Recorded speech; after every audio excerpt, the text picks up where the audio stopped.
Today is a big day. I've only gone and bloody done it. I've just handed in my resignation at Spotify. It's the end of an era, the end of what I will probably look back on as the best working years of my life. But with every ending becomes a new beginning, as they say, and that new beginning starts right now.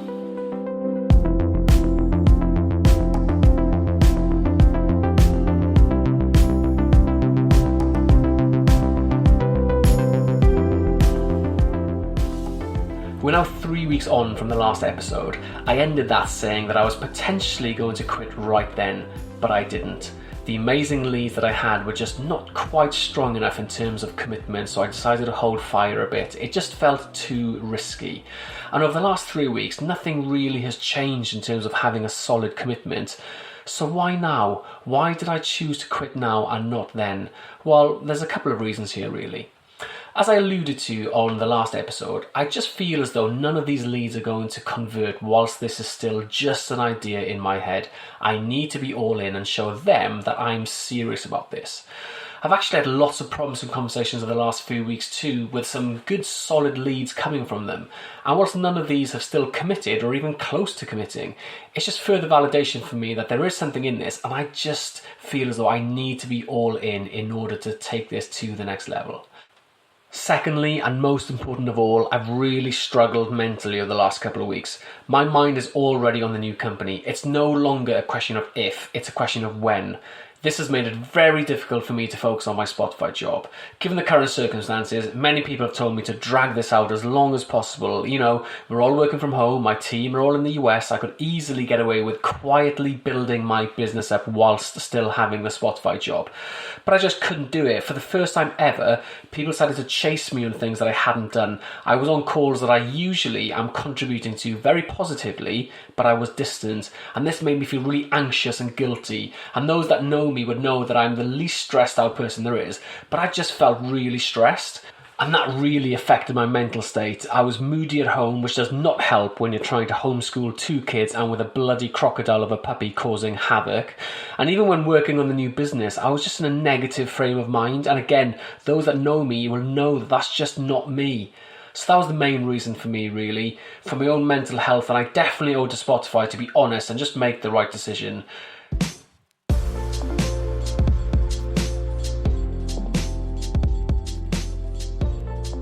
So how do I feel having now done the deed?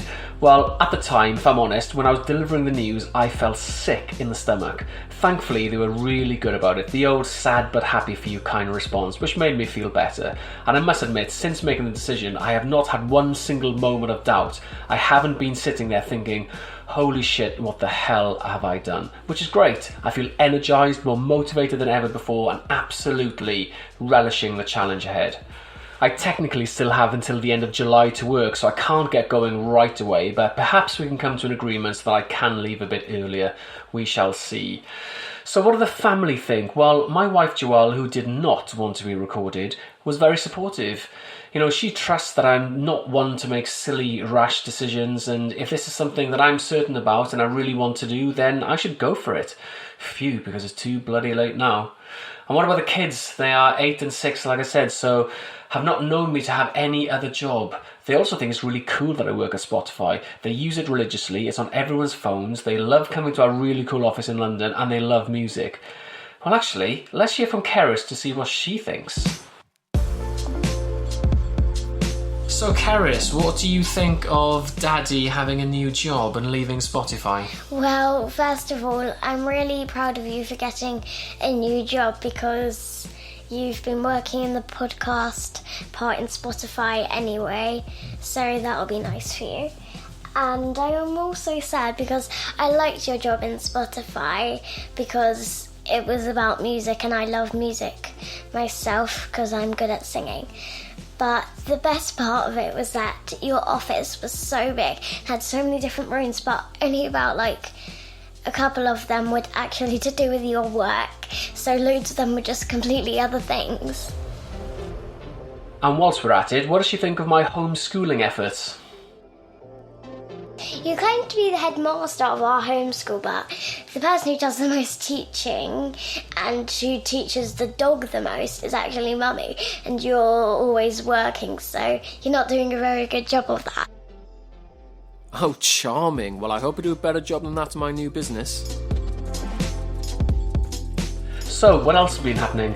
I had an interesting meeting with an angel investor a couple of weeks ago. I've mentioned in previous episodes about the prospect of funding versus no funding, but now that I've reworked the business plan and commercial modelling a bit, this is no longer a question.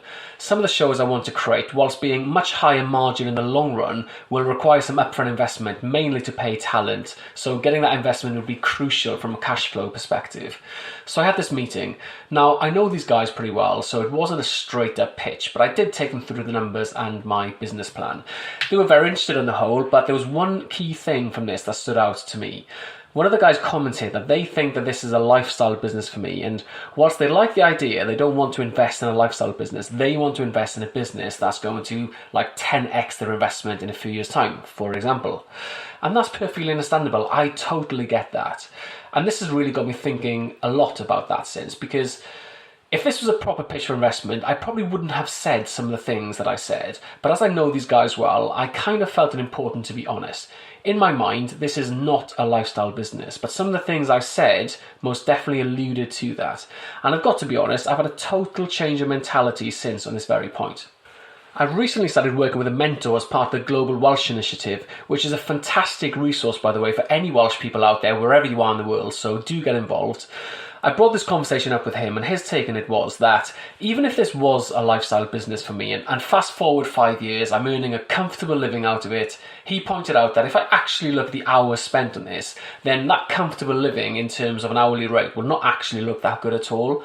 And when I think about when a company might acquire a business like the one I'm looking to create, I actually think there's around a 5-year window max. So for me, rather than focusing purely on just making a living, my mentality now is to build for scale and build a company that could be acquired in 5 years' time. It's a bit bold, it's a bit bullshit, but that's the thing that I'm focusing on right now.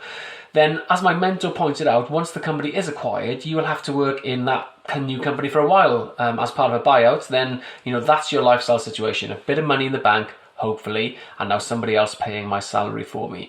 So that's the goal, really. I'm sure there are millions of other startups out there with the same dream and the same goal, but there's no harm in aiming high.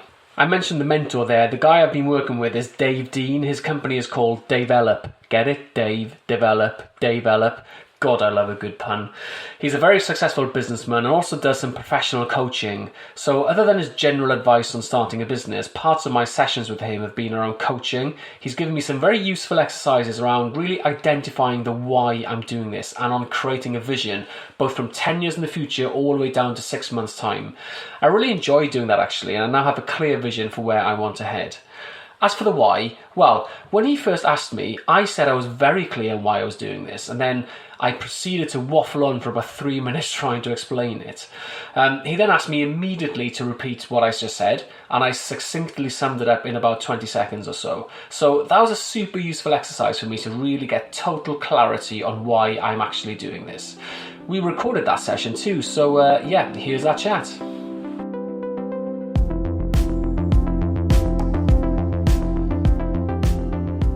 So, just a moment ago, I asked you, Dylan, so you've decided on the next step of the journey in terms of moving away from where you are today. And I asked you, what was your reason for choosing the sporting podcast business idea that you have? So, do you want to retell me what your purpose is there? Yeah, so I want to do something that really challenges me whilst also really excites me as well. And I want to make sure that whatever I do, I'm actually passionate and interested in it, as well as quite knowledgeable in it. So I've got the best possible chance of actually being a success at this thing. That was a lot shorter, wasn't it? It was.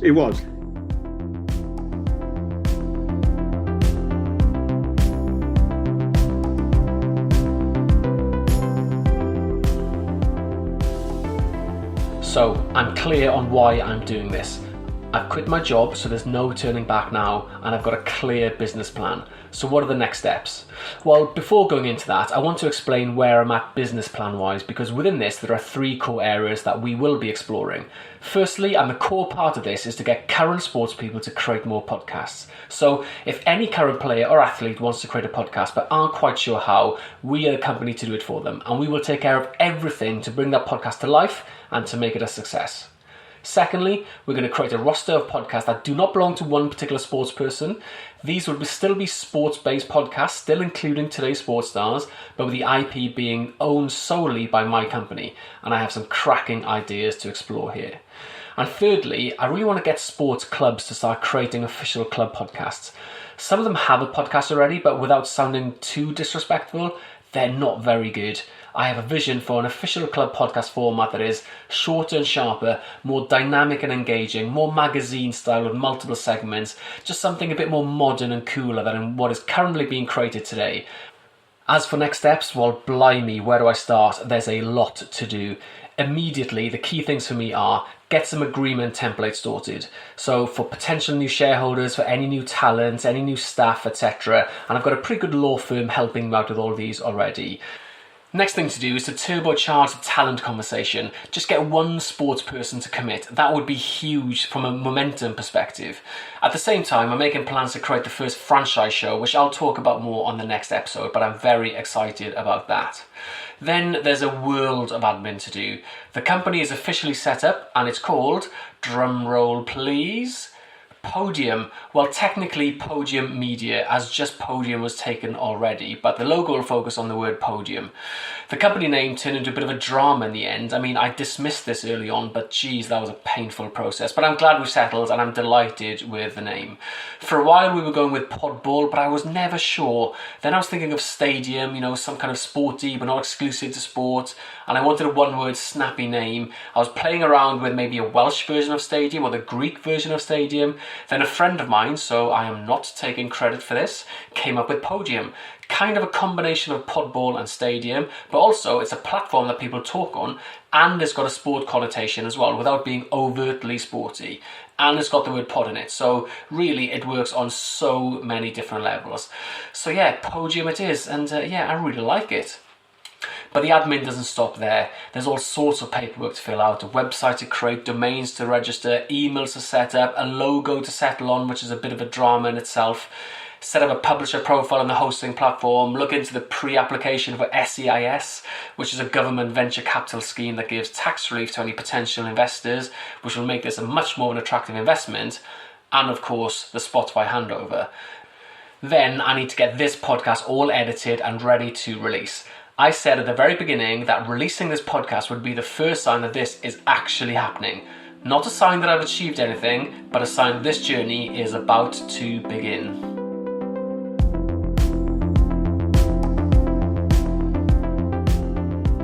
Thank you for listening and joining me on this journey as a startup founder. Please follow, like, share and subscribe to this podcast, and we'd love to hear your thoughts and stories from your own personal startup journeys too. So please follow us and comment on social media at Pomodo Podcasts. We've also got loads of great new shows launching soon. The first of those being Couples Quarantine with James Haskell and Chloe Madeley, who are positioning themselves as today's modern day agony aunts. They will be responding to people's questions, comments and stories about being in a relationship in their own unique style. So please give that a listen. I promise you it's going to be very entertaining. Thank you for listening to Pomodo and being part of this journey.